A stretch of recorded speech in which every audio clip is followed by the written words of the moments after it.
Ivete Sangalo ficou 7 anos sem falar com o irmão e a morte dele, em 2019, causou um racha ainda maior na família.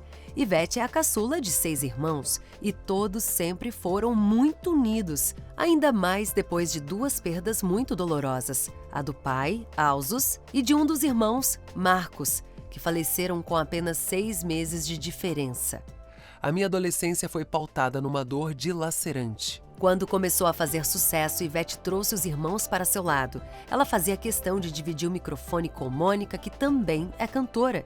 2 outros irmãos foram trabalhar diretamente com Ivete. Cíntia sempre foi o braço direito da baiana. E Jesus se tornou o empresário da rainha do axé. Até que em 2011, uma divergência na condução dos negócios colocou um ponto final na relação profissional entre Ivete e Jesus. Quando você trabalha com alguém por 15 anos, as divergências se tornam pesadas a ponto de um não querer ouvir a opinião do outro. Eu não tenho absolutamente nada para falar do meu irmão em público, porque o que eu tiver de resolver, vou resolver pessoalmente com ele. A situação, no entanto, foi mais grave do que Ivete anunciou. Na época, Jesus foi acusado de desviar milhões de reais da empresa da irmã. Isso me prejudicou absurdamente, não só profissionalmente, como psicologicamente. Foi terrível para mim. Terrível. Jesus, que também administrava a carreira de outros artistas, perdeu todos os contratos e passou a viver da venda de cosméticos.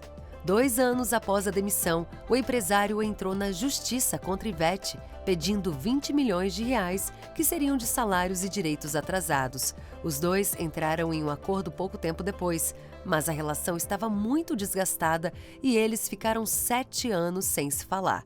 Eu não estava me afastando de qualquer um, eu estava me afastando da maior estrela do país que ajudei a chegar onde estava.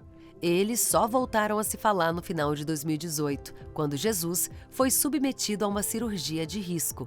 Ninguém mudará o fato de que somos irmãos. Mas apenas um ano depois, após outra operação, Jesus sofreu algumas complicações e acabou falecendo. A morte dele provocou indignação em Mônica, que na época da briga ficou ao lado de Jesus.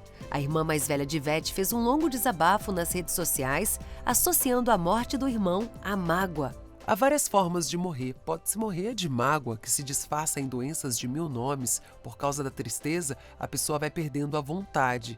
Jesus foi acusado de ser ladrão, que lástima.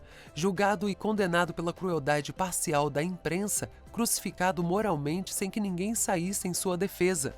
E a ligação entre as irmãs, que já estava estremecida, azedou de vez. Mônica cortou relações com Ivete e os outros irmãos, que são muito próximos da cantora baiana. Será que um dia a família voltará a ser unida novamente? O que você achou da história dos irmãos Sangalo? Zapeando.